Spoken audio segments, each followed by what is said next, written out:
बातमी नागपूरमधून. नागपुरात वर्धा रोडवर कॉलेजच्या विद्यार्थिनीवर बलात्कार करण्यात आलाय. अज्ञात आरोपीने कुऱ्हाडीचा धाक दाखवत पीडित विद्यार्थिनीला झाडी झुडपात ओढून तिच्यावर बलात्कार केलाय. बुधवारी सकाळी आईला मी किचन मध्ये थोडी मदत करते, तेवढा सिलेंडर उचलून बाहेर ठेव ना. हा आलो म्हणून सांग. पाठलाग करत होतं. एक काम कर, मी आईला किचन मध्ये जाऊन मदत करतो, तू सिलेंडर उचल. मला नाही जमणार. का नाही जमणार?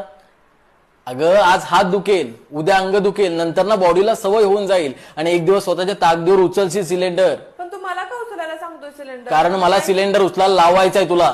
मला नाही जमणार दादा. अगं जमेल, मी सांगतो ऐक. नाही पण मी नाही. स्वतःसाठी उचल, काहीतरी मी सांगतोय त्याला काहीतरी अर्थ. उचल.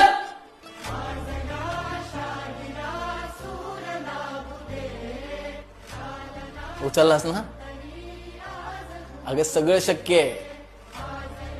हे बाहेरचे 4 अंगावर पडणारे हात जर उडवायचे असतील ना